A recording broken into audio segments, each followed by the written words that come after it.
¿Qué es el pecado?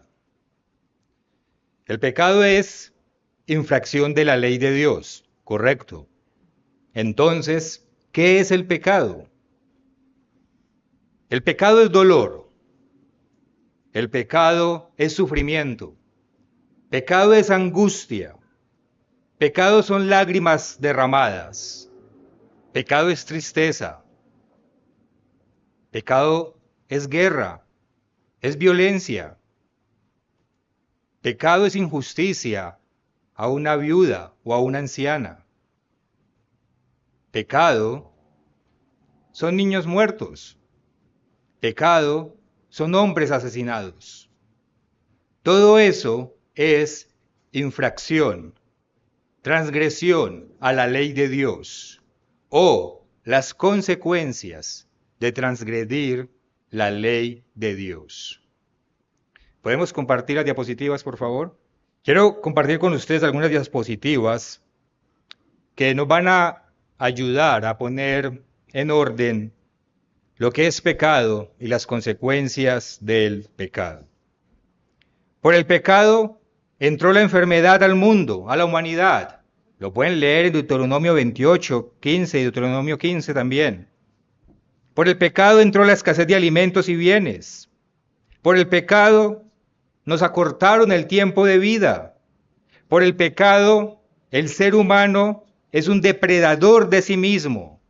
Homicidios, violaciones, torturas, guerras, todo eso es el ser humano depredándose a sí mismo. Por el pecado, le hacemos daño a nuestros seres queridos. Por el pecado, finalmente, entró la muerte. No vamos a entrar en detalle desarrollando cada una. ¿Ya estamos? Muy bien.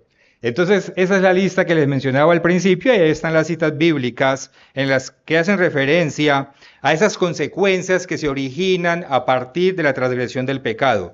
Les decía que no vamos a entrar a desarrollarlas por el tiempo, pero ustedes después cuando vean publicado este video o desde ya pueden tomar nota y pueden estudiar las citas bíblicas que confirman todas estas consecuencias que llegan a raíz del pecado. Y esta lista son solamente algunos ejemplos de todo el mal, de todo el daño que viene con el pecado. Y hay más, como lo vamos a ver en unos momentos, o por lo menos hay una consecuencia más que más adelante me gustaría resaltar. Y al punto al que los invito a que vayamos es que esta lista que ustedes ven ahí en sus pantallas no es algo teórico, esto no es algo abstracto, esto es real.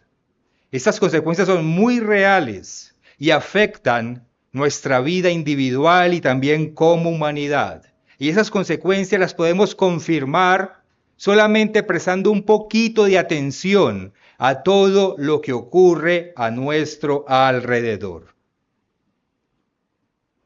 Por ejemplo, un reporte publicado, la diapositiva que estaban viendo en un principio, un reporte publicado en colaboración con la Universidad de Harvard sobre la importancia de la figura paterna en la educación de los hijos, señala que el 80% de adolescentes con problemas psiquiátricos, el 72% de hombres que han cometido homicidio, el 63% de los jóvenes que se suicidan, el 90% de los niños que se van de sus hogares, el 80% de las violaciones violentas, el 71% del abandono escolar, el 75% de adolescentes en centros de desintoxicación provienen de hogares sin un padre presente.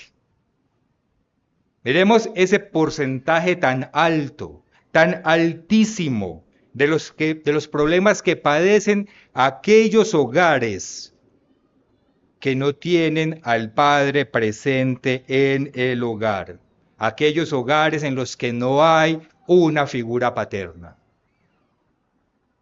Los hijos están en peligro, la sociedad misma está en grave peligro, en grave deterioro, porque se está destruyendo la importancia de la figura paterna en el hogar, se está vendiendo la idea de que no hacen falta hombres y mujeres en los matrimonios. Se está vendiendo la idea de que una mujer, si desea, puede tener hijos inseminados de manera artificial, porque hombres, ¿para qué? ¿Hombres para qué? Ahí los tienen. Aún y con todos nuestros defectos, que hombres sabemos que los tenemos. Pero aún así, esas son las consecuencias de hogares en los que falta la figura paterna. ¿Cómo se destruye la figura paterna? De muchas maneras. Por ejemplo, con el pecado de fornicación, relaciones antes del matrimonio. Entonces la mujer queda en embarazo y ella dice, ah, no, yo solo me encargo de mi hijo. O el hombre se desentiende. Por ejemplo, con el pecado de adulterio. Se tienen relaciones con otra persona que no es el cónyuge y entonces llega el divorcio. ¿Y quién sufre? Los hijos. ¿Quiénes pierden por lo general el padre? Porque la sociedad por lo general favorece a la madre que se quede con los hijos. Los que pierden son los hijos. Con el pecado de inmoralidad sexual. Uniones de personas del mismo sexo que impiden que las parejas puedan tener niños porque no se pueden procrear. Entonces, no se da ese ejemplo de la figura paterna y de la figura materna. Y cuando se permite que uno o varios de estos pecados infecten el hogar, pues se destruye la figura paterna. Y traer y destruir la figura paterna trae, entre otras, esas consecuencias. Estos mismos pecados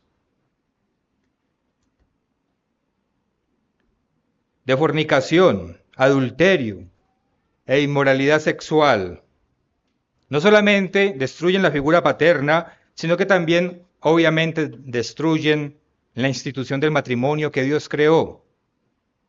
Los datos relacionados con el divorcio en los matrimonios, sí, a nivel mundial no existen. Hay que ir país por país. Entonces yo me concentré nada más en 2 países, en México, que mantiene estadísticas actualizadas, y España.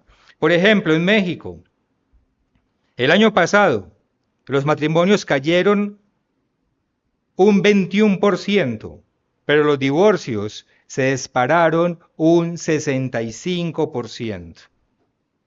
Dice el artículo, la crisis del amor tocó fondo. Mientras los matrimonios surcan su piso histórico, menos de 500,000 en los últimos 2 años, los divorcios merodean un techo de 150,000 separaciones anuales desde hace un lustro, es decir, un periodo de 5 años. Los especialistas aseguran, escuchen esto, los especialistas del mundo aseguran que la falta de acuerdos en la pareja y el individualismo han acelerado las rupturas en la última década. Y miremos qué sucede con España. En España, más de la mitad de los matrimonios acaban en divorcio. Es decir, más de la mitad de los matrimonios terminan divorciados.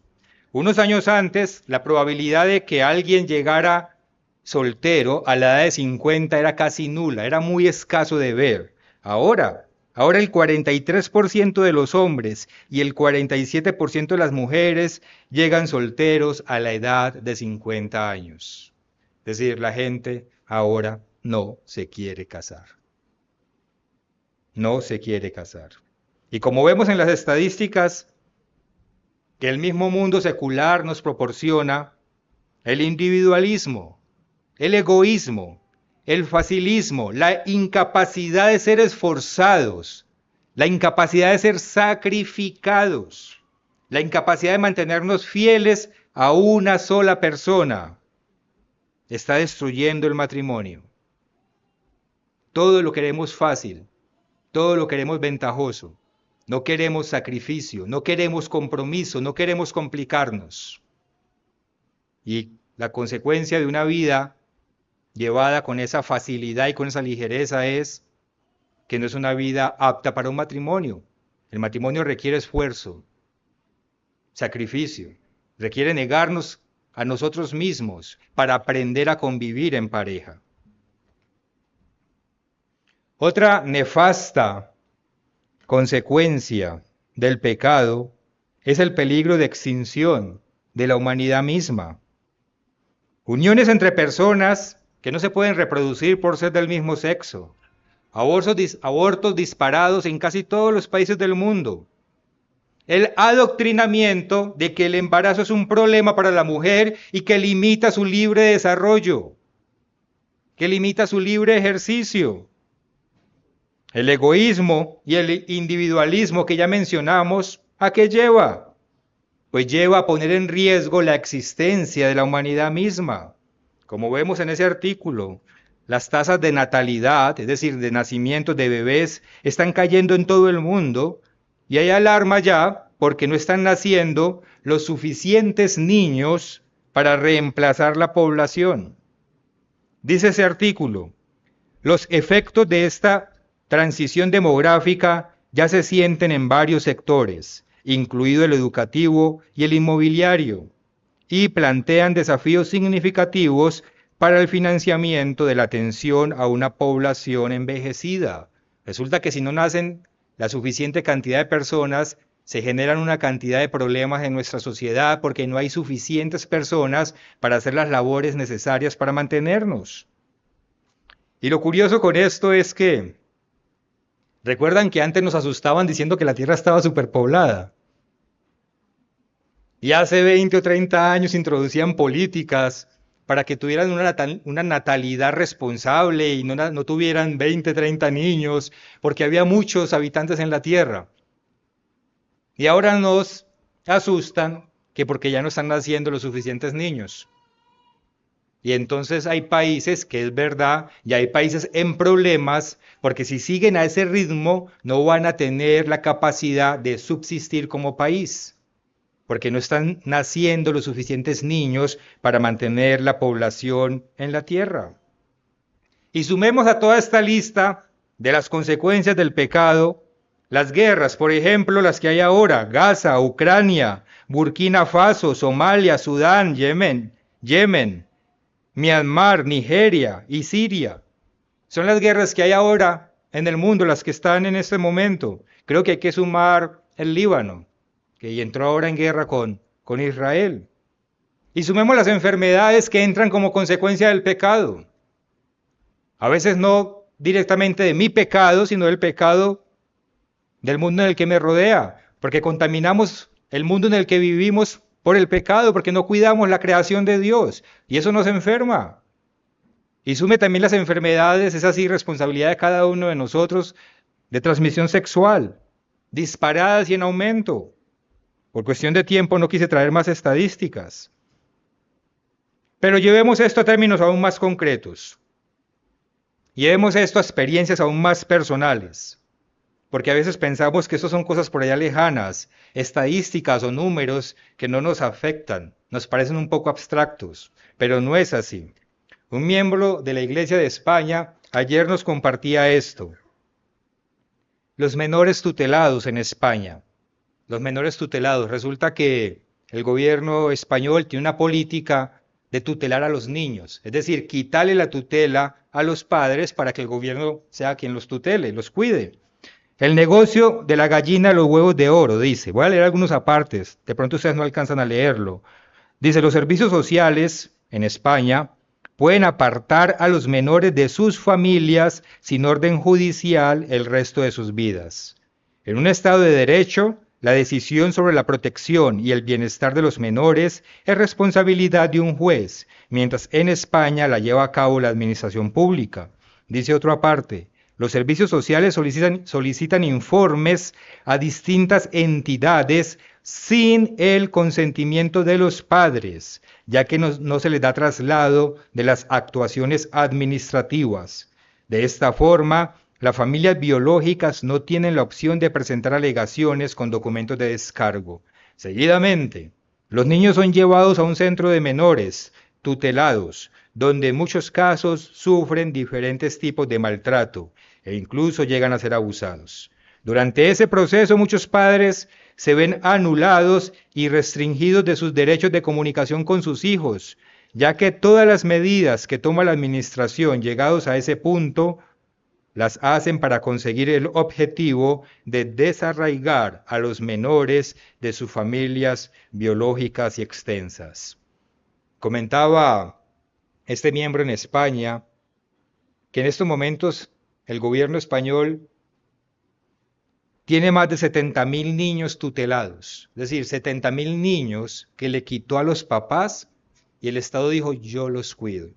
Y dice que la meta del gobierno, del presidente actual en España, es llegar a 700.000 para el año 2030. Él mismo lo dice, esa es nuestra meta, llegar a 700.000 para el año 2030. Y se pregunta uno, ¿y por qué? ¿Por qué es una meta que el Estado le quiera quitar la tutela a los padres, la tutela de los hijos? ¿Por qué eso es bueno? ¿Por qué lo anuncian? ¿Desde cuándo es peligroso que los hijos estén con los papás? Pues lo vamos a ver en el video que sigue, para que veamos esto hecho realidad, cómo esto se está viviendo ahora en muchos países en el mundo. Esto es un ejemplo de España, que está implementando esto ya desde hace varios años. Pero tenemos un caso aquí en la esquina, en los Estados Unidos, donde vamos a ver esto en efecto y las consecuencias que trae. En este mundo que llama a lo bueno malo y a lo malo bueno, que está haciendo del pecado una virtud, resulta que ya es mejor que los hijos no estén con sus padres. Y vamos a ver las consecuencias que eso trae. Pongamos el primer video, luego pones el segundo.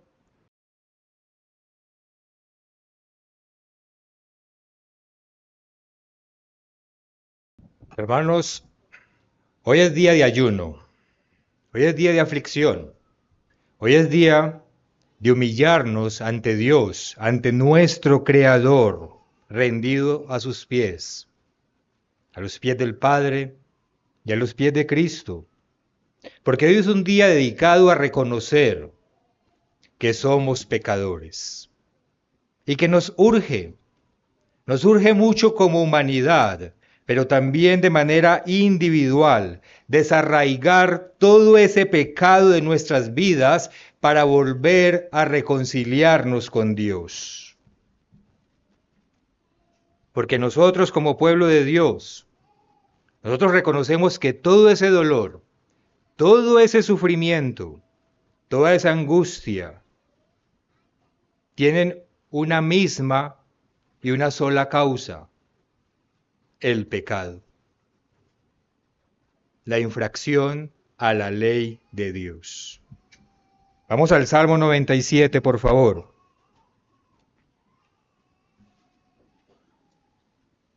Salmo 97, versículo 10.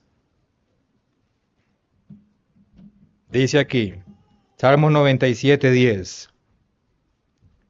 Los que amáis al Eterno, aborreced el mal. Los que amáis al Eterno, aborreced el mal. En esta escritura, la palabra que se traduce como aborrecer viene del hebreo sané, como sanar en pasado, sané, y quiere decir odiar, ser contrario a o ser enemigo de. Es decir, que si nosotros amamos a Dios, nosotros debemos odiar el pecado. Debemos ser contrarios al pecado e incluso debemos ser enemigos del pecado. El pecado no es para tomarse a la ligera. El pecado no es algo de menor importancia. El pecado no es algo a lo cual nosotros, los discípulos de Cristo, podamos ser incluso indiferentes. Como decir, no soy yo el que peco. No tiene nada que ver conmigo, ni me va ni me viene. Esa no es la relación que nosotros tenemos con el pecado. Nosotros al pecado lo odiamos. Nosotros al pecado lo rechazamos. Nos declaramos sus enemigos. Lo aborrecemos. Vayamos a Proverbios capítulo 8. Proverbios capítulo 8, leamos el versículo 13. Vuelve y se repite. El temor del Eterno es aborrecer el mal. Misma palabra que se usa para aborrecer es la misma palabra que también se puede traducir como ser contrarios a o enemigos del pecado. ¿Y por qué odiamos nosotros el pecado a un punto tal en que nos declaramos enemigo de Él? Pues, después de los ejemplos que acabamos de ver al principio de este estudio, la respuesta es más que evidente. Nosotros odiamos el pecado por las consecuencias tan desastrosas, tan absolutamente desastrosas que el pecado engendra. Díganme si no sintieron rabia con los testimonios que acabamos de ver. Díganme si no sintieron como impotencia, si no sintieron el dolor de esa madre, si no sintieron el dolor de esa niña destruida, mutilada desde que tenía 13 años, sin que los padres puedan hacer nada.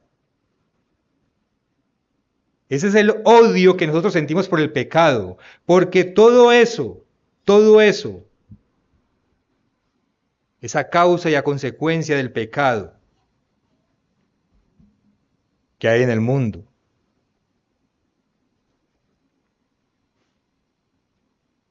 Ayer cuando venía en el avión, había una película, casi nunca hay nada para ver, y hay una película, una producción francesa. La película estaba en francés, no estaba ni en español ni en inglés, estaba en francés con subtítulos en inglés. Y la película estaba basada en hechos reales, basada en las situaciones que tienen que vivir los migrantes de África buscando llegar a Europa.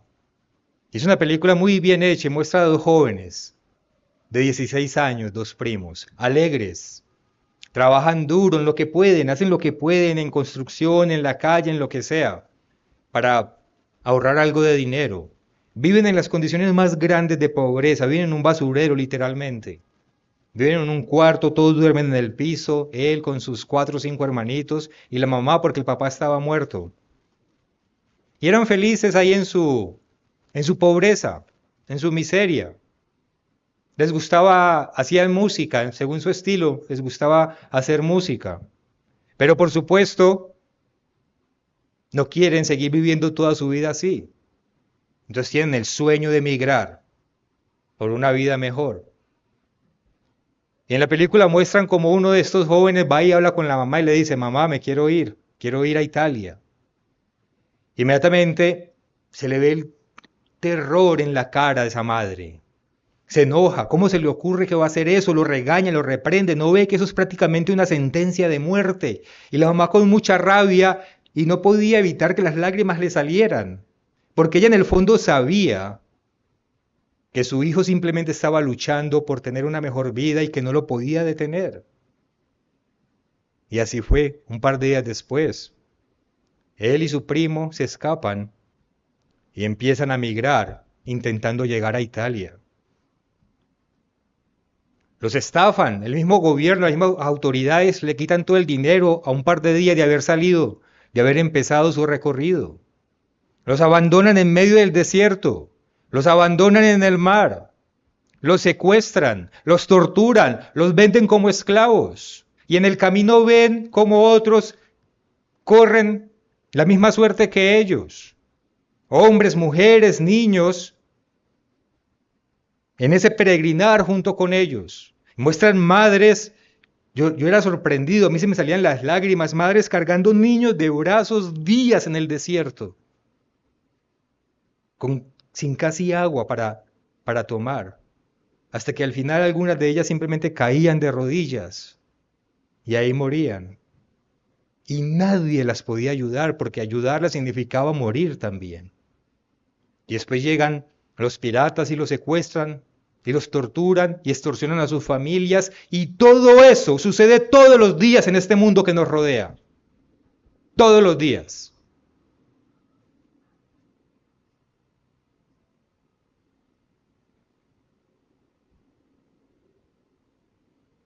Suena muy fuerte todo lo que estamos hablando y lo que acabamos de ver. Pero ese es el mundo que nos rodea. Seres que desprecian la vida y abusan de aquellos que solamente buscan vivir.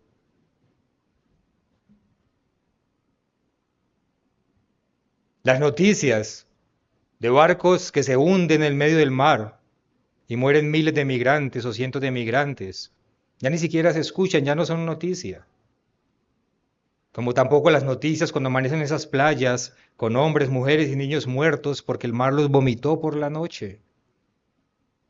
Ya ni siquiera se escucha eso en las noticias, aunque sigue sucediendo. El pecado tiene consumido a este mundo. El pecado está destruyendo a este mundo. Por eso nosotros odiamos el pecado.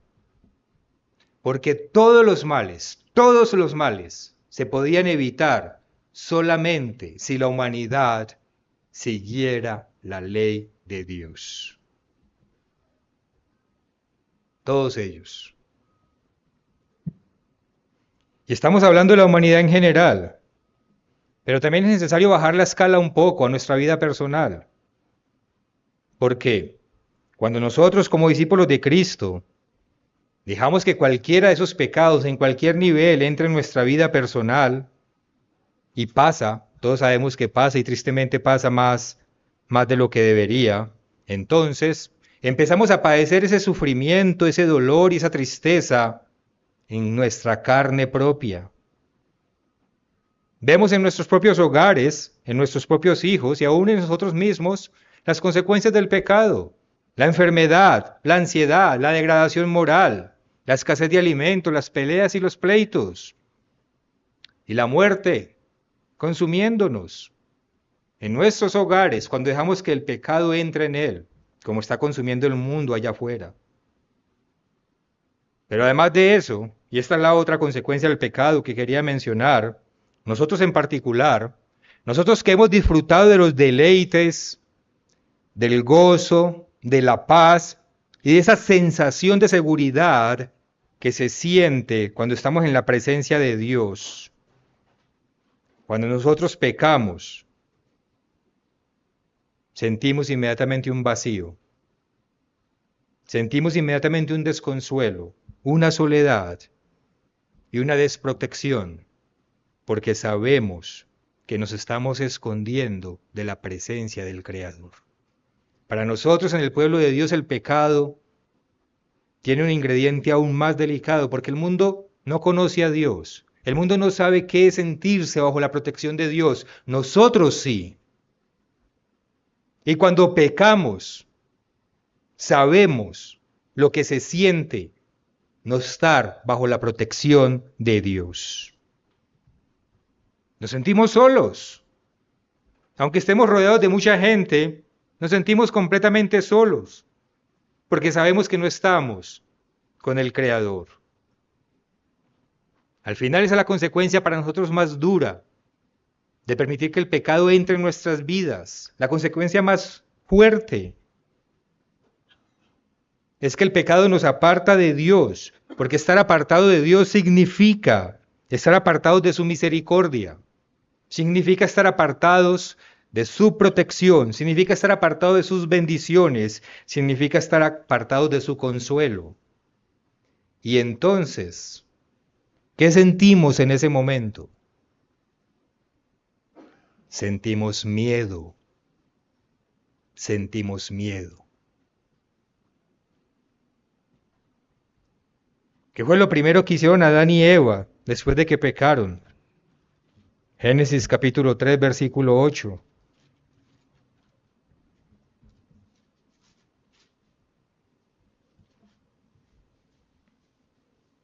Y oyeron la voz del Eterno. Génesis capítulo 3, versículo 8. Y oyeron la voz del Eterno Dios que se paseaba en el huerto, al aire del día. Y el hombre y su mujer se escondieron de la presencia del Eterno Dios entre los árboles del huerto. Mas el Eterno Dios llamó al hombre y le dijo, ¿dónde estás tú? Y él respondió, oí tu voz en el huerto y tuve miedo. Tuve miedo. Es lo primero que empezamos a sentir cuando, habiendo estado alguna vez cerca de Dios, nos alejamos de Él. Y con Caín fue exactamente igual. Si vamos a la página siguiente, en el capítulo 4 y versículo 14, después de que Caín asesina a su hermano, ¿qué leemos? Cuando Dios lo llama a cuentas. Dice Caín, le dice a Dios, he aquí me echas hoy de la tierra, y de tu presencia me esconderé. porque el pecado nos aparta de la presencia de Dios, y seré errante y extranjero en la tierra, y sucederá que cualquiera que me hallare me matará. Cualquiera que me hallare me matará. Esa sensación de estar desprotegidos, esa ansiedad, esa frustración, ese miedo, esa soledad, son efectos inmediatos que empezamos a padecer cuando nos escondemos de la presencia del Creador. Después de haber tenido la bendición, de haber conocido, de haber disfrutado de su paz, después de haber tenido la bendición de haber disfrutado de su seguridad, de lo que significa habitar bajo el abrigo y el amparo del Altísimo. Y aquellos de ustedes que han disfrutado de esa paz y esa seguridad, saben exactamente de lo que estoy hablando. No hay una sensación más fuerte que la que uno siente cuando uno se levanta seguro y confiado de que estamos caminando con Dios al lado. Ninguna sensación supera esa.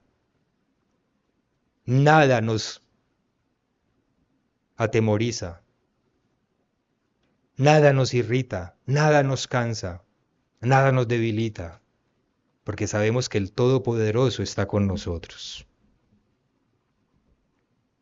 Pero si dejamos que el pecado entre a la vida nuestra, sabemos que el primer efecto es ese. Apartamos a Dios con todos sus beneficios de nuestra vida. Jesucristo mismo siendo completamente inocente, Él sintió eso. Él sintió el desconsuelo, la desprotección y las consecuencias destructoras del pecado, cuando Él decidió llevar sobre sus propios hombros la culpa de nuestros pecados. Y allí colgado del madero, ¿qué dijo Jesús? Padre, ¿por qué me has abandonado? Es lo que se siente cuando estamos sin Dios. Porque el Padre tuvo que apartar su mirada por unos instantes, aceptando que Cristo llevara sobre sus hombros la responsabilidad, la culpa por nuestros pecados. En ese momento, y solamente en ese momento, para efectos del simbolismo, se dio esa breve desconexión entre el Padre y el Hijo. Porque eso es causa del pecado, eso es la consecuencia del pecado. Por eso el significado de este día que hoy estamos celebrando es tan importante para nosotros. Porque este día es un día en el que Dios nos da la oportunidad de reconocer que le fallamos. Es un día en el que Dios nos da la oportunidad de alejarnos del camino del mundo, ese camino de Caín, para encaminarnos nuevamente por ese sendero que nos lleva a encontrarnos nuevamente con el rostro del Creador, en un acto de reconciliación. ¿Qué es lo que significa este día? Reconciliación. Vamos aquí al libro del Levítico en el capítulo 16 y leamos los versículos 29 y 30. Levítico 16, 29 y 30. Y esto tendréis por estatuto perpetuo. En el mes séptimo, este mes según el calendario sagrado, a los 10 días del mes, es decir, hoy, afligiréis vuestras almas, y ninguna obra haréis, ni el natural ni el extranjero que mora entre vosotros, porque en este día se hará expiación por vosotros, y seréis limpios de todos vuestros pecados delante del Eterno. Aquí Dios nos está diciendo básicamente dos cosas. La primera es que realicemos un acto de contrición, un reconocimiento con aflicción de nuestro cuerpo de que hemos ofendido a Dios con nuestros pecados. Dios no nos dice que nos escondamos de Él, como hicieron Adán y Eva, y como hizo Caín cuando pecamos. Dios no nos dice eso. Dios nos dice es que lo enfrentemos, que nos humillemos ante Él, que reconozcamos que hemos pecado, que nos rindamos ante su presencia y que aflijamos nuestro cuerpo en ayuno para suplicarle misericordia y perdón. Es lo que Dios nos dice. Y es muy interesante el ejemplo que en ese sentido nos dio el pueblo de Nínive, aunque no estaban en el día de expiación exactamente, ellos sí usaron el ayuno para afligir sus cuerpos, para rendirse humillados ante Dios esperando que Dios los perdonara y los escuchara, y Dios los perdonó. Vayamos al libro de Jonás. Jonás en el capítulo 3. Y leamos a partir del versículo 4. Jonás capítulo 3, versículo 4. Y comenzó Jonás a entrar por la ciudad, camino de un día, y predicaba diciendo, de aquí a 40 días Nínive será destruida. Y los hombres de Nínive creyeron a Dios y proclamaron ayuno y se vistieron de cilicio, desde el mayor hasta el menor de ellos. Y llegó la noticia hasta el rey de Nínive, y se levantó de su silla, se despojó de su vestido y se cubrió de cilicio y se sentó sobre ceniza. Es un acto de humillación ante Dios, de reconocer que sí hemos fallado.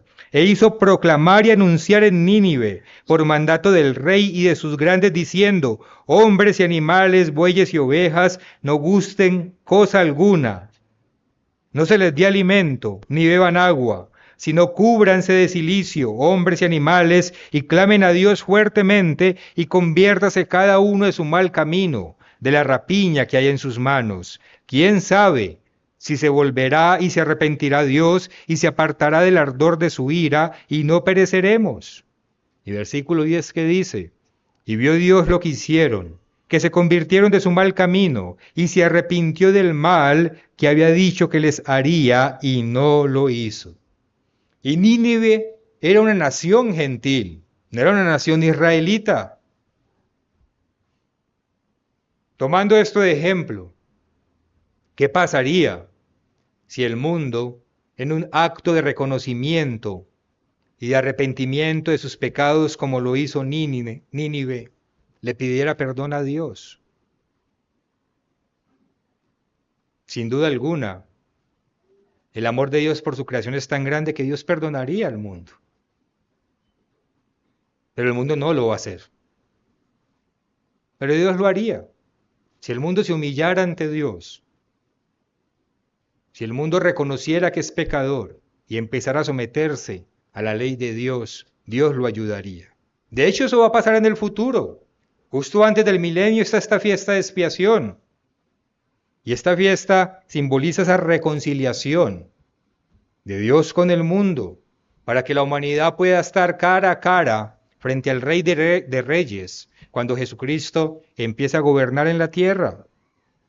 Pero aplicando el significado de esta fiesta de expiación a nosotros de manera particular, ¿qué significa?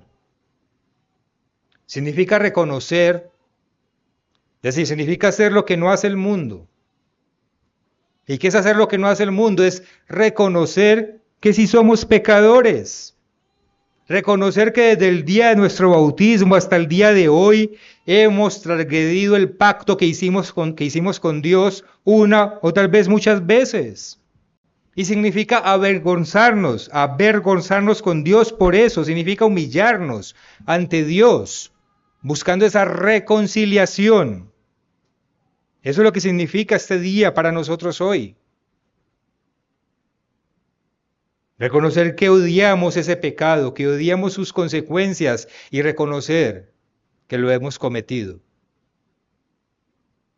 Pero queremos buscar la reconciliación con Dios. Y ese acto de reconciliación no se limita solamente a afligir nuestro cuerpo, absteniéndonos de comer alimentos por 24 horas. Leemos aquí en el versículo 8, al final del versículo, que los de Nínive dicen, conviértase cada uno de su mal camino, de la rapiña que hay en sus manos. En el acto de reconciliación que Dios nos pide en este día de expiación, además de afligir nuestros cuerpos sin alimento para humillarnos ante Dios, significa también apartarnos del mal camino, significa también dejar de cometer los pecados que hemos venido cometiendo. Tal vez nosotros no hacemos todo lo que vimos al principio, tal vez, pero sí cometemos muchos otros pecados que igual le dan cabida al maligno y que igual conducen a la destrucción de nuestras familias. Los padres que no están pendientes de sus hijos, no guardar bien el sábado, no tener la capacidad de disciplinar a los niños para que esta filosofía los atrape. No ser capaz de decirle a un hijo que a las 8 de la noche por lo menos ya no, o a las 10 no está en el celular, sino que duermen con el celular debajo de la almohada. Eso es el pecado, ese pecado que vimos adoctrinándole a su hijo. Y ahí vimos que es real. Y eso sí pasa en el pueblo de Dios. Sí pasa. Es que no aborrecemos el pecado, es que no entendemos las consecuencias del pecado, es que todavía a estas alturas nosotros, pueblo de Dios, pensamos que lo que Dios nos dice en su palabra es un juego. Pues este día significa reconocer que hemos fallado y que sí queremos tomarnos este camino en serio y que vamos ante Dios y le pedimos perdón y que nos levantamos de ahí tomando las medidas necesarias para enderezar nuestra vida, la de mi familia y la de mis hijos. Si no, ese pecado nos va a devorar y va a devorar a todos aquellos, como ha pasado, que a veces ha entrado el homosexualismo en la iglesia de Dios porque no se ha sabido contener. Y cuando nos damos cuenta, claro que tomamos medidas, pero pasa porque los padres se descuidan. Entra la pornografía en las casas de los miembros de la iglesia porque no cuidan esos teléfonos celulares y no saben qué están viendo sus hijos. Y entonces dejamos que todo ese mal entre en nuestra vida. ¿Y cuándo lo vamos a sacar? ¿Cuándo lo vamos a reconocer? Pues este día significa eso. Cuando nos tomamos el sábado en serio, de sol a sol, guardándolo con toda la santidad que el sábado se merece. Este día significa reconocer que hemos fallado también en eso. Cuando mentimos para sacar excusas, porque no somos capaces de decir la verdad, es ese pecado entrando en nuestras vidas. Y ese pecado, si no lo sacamos de nuestra vida, así como está destruyendo al mundo y familias del mundo, y como le ha pasado a algunos en la iglesia, le puede pasar a cualquiera de nosotros. Si no empezamos a tomar este camino en serio. Ustedes saben la tendencia de izquierda que hay en muchos países. Y no voy a entrar mucho en eso, pero ustedes saben cómo va este mismo país, México. No sé si se han enterado de una ley que acabaron de sancionar o están sancionando, que va por ese lado de la ideología de género.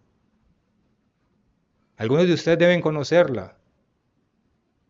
Y que habla de los supuestos derechos de las mujeres y de los niños por encima de los demás derechos, porque así empezó eso.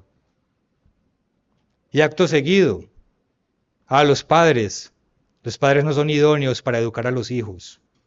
Los tutelamos, se los quitamos.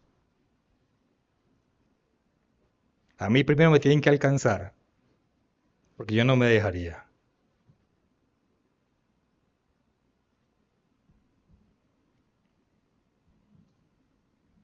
Entonces, el acto de reconciliación que estamos celebrando hoy, lo que estamos simbolizando hoy, significa convertirnos del mal camino, de toda esa rapiña y esa maldad que puede haber en nuestras manos. Más que la aflicción de no comer un día. A Dios no le interesa que no comamos un día. O sea, le interesa dentro del simbolismo, pero Él no quiere que aguantemos hambre. Eso no se trata de aguantar hambre. Eso se trata de reconocer que nos humillamos ante Él. Y lo que Él quiere es que en ese acto de humillación enderecemos nuestra vida en obediencia a su ley. Eso es lo que hay en el fondo. Dios quiere es que enderezcamos nuestro camino, no que suframos las consecuencias de ese pecado, no que nos escondamos de él como hizo Adán, como hizo Caín y tantos otros. Él quiere es que enderezcamos el camino. Vamos al libro de Ezequiel, en el capítulo 33.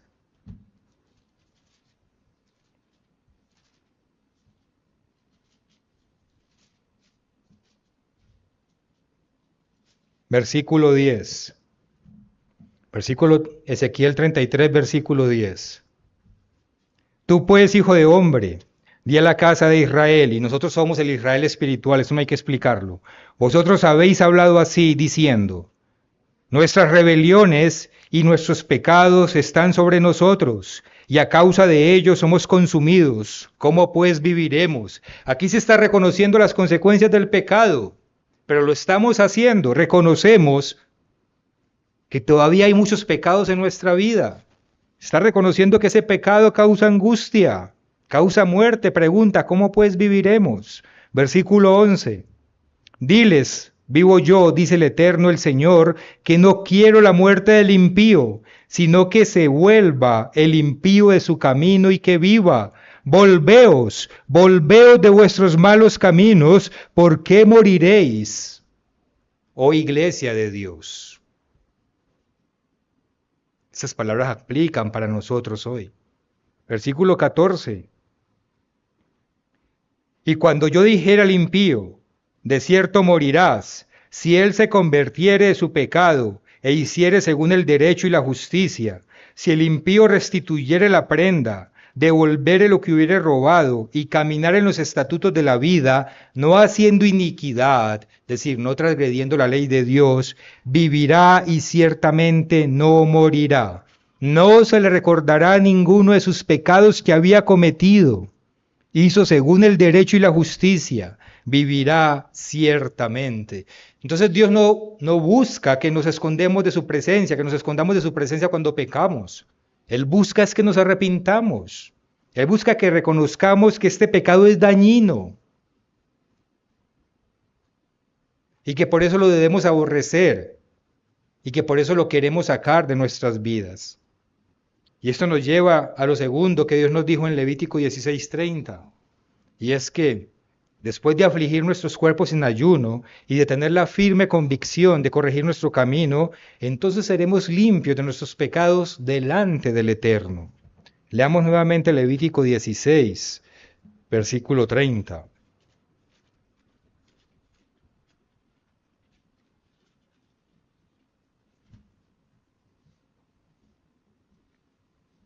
Dice, porque en este día de expiación, se hará expiación por vosotros, y seréis limpios de vuestros pecados delante del Eterno. Dice delante del Eterno, es decir, podemos estar nuevamente ante su santísima presencia, otra vez conversando con Él, otra vez disfrutando de su paz, otra vez disfrutando de sus bendiciones, de la seguridad que se siente caminar con Dios, otra vez disfrutando de su protección. Esa es la reconciliación que podemos tener en este día de expiación. Volver a estar ante la presencia de Dios para disfrutar de su protección y de sus bendiciones. Vayamos a Hebreos, ya para acabar en el capítulo 9. Hebreos 9.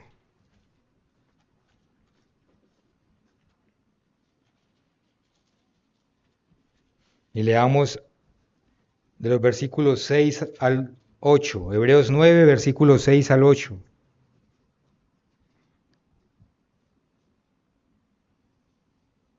Dice, y así dispuestas estas cosas, en la primera parte del tabernáculo están los sacerdotes continuamente para cumplir los oficios del culto, pero en la segunda parte, solo el sumo sacerdote una vez al año, es decir, en este día de expiación, no sin sangre, lo cual ofrece por sí mismo y por los pecados de ignorancia del pueblo, dando el Espíritu a entender